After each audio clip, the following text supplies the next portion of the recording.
الحمد لله رب العالمين والصلاة والسلام على أشرف الأنبياء والمرسلين وعلى آله وصحبه أجمعين. All praises and gratitude belong to Allah subhanahu wa ta'ala, and we ask Him to send His choicest peace and salutations upon our Master and Liege Lord Muhammad. Our discussion today is entitled The Me in the Mirror. When I proclaim I love, or when I say I want, or I know, or I believe, what component of my complex identity is speaking? What is the spiritual psychological process that produces my value statements, emotional affirmations, and the alignment of my will? Who is the I in me? Who is the me in the mirror? The human identity is a compound identity. There are other elements beyond the heart or qalb that constitute the human identity. The most critical to examine for the purpose of understanding the spirituality of activism is the lower self or the nafs. The nafs or the lower self is that human faculty that is connected with the pursuit of either carnal desires, shahwa, or intellectual or ideological caprice, hawa. The lower self or nafs is the seat of all our egotistic potentialities. It is the locus of legal responsibility before the divine. Without a lower nafs, without a lower self, we would be angelic. After careful analysis of the primary texts, scholars have divided the realities of the lower self into four. Number 1, the cattle-like animal self.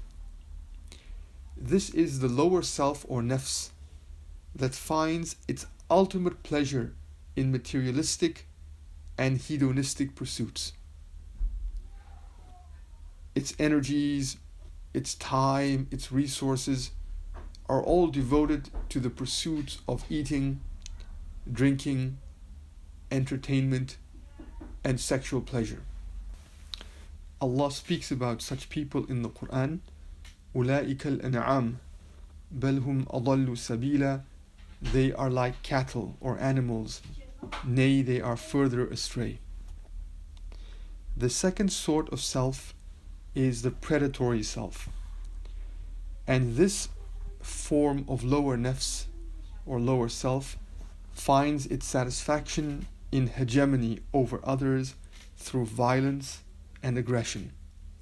Some texts in the prophetic traditions of the Messenger sallallahu alaihi wasallam, for example, speak about people with hearts like wolves. The third type of lower self is the satanic or devil-like self. This lower self achieves its happiness in duplicity, in arrogance, in self-glorification, in self-aggrandizement. Some texts in the prophetic traditions again speak of people with hearts like Satan's or hearts like shayateen. And the last type of lower self is the angelic self. This lower self finds its contentment in the remembrance and in the worship of the divine. These four attributes are what constitute my inner reality, my inner image, or my inner character.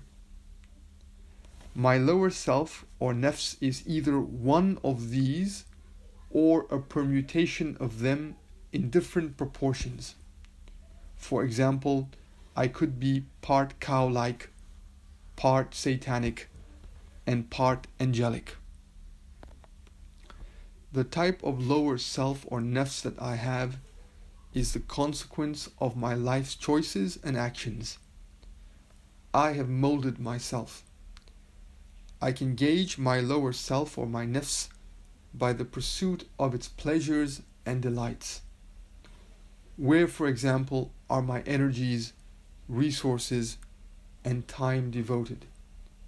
Ultimately, we devote the capital of our life to those pursuits that bring us happiness. Without an understanding of my lower self or nafs, which is really the reality of my inner character, I will never be able to truly understand myself, how I perceive the world, the thoughts and feelings that I experience, why I want what I want, my actions and my reactions. And without this knowledge, I will not be able to begin the transformation in both myself and in the world, both within and without. Wassalamu alaikum wa rahmatullahi ta'ala wa barakatuh.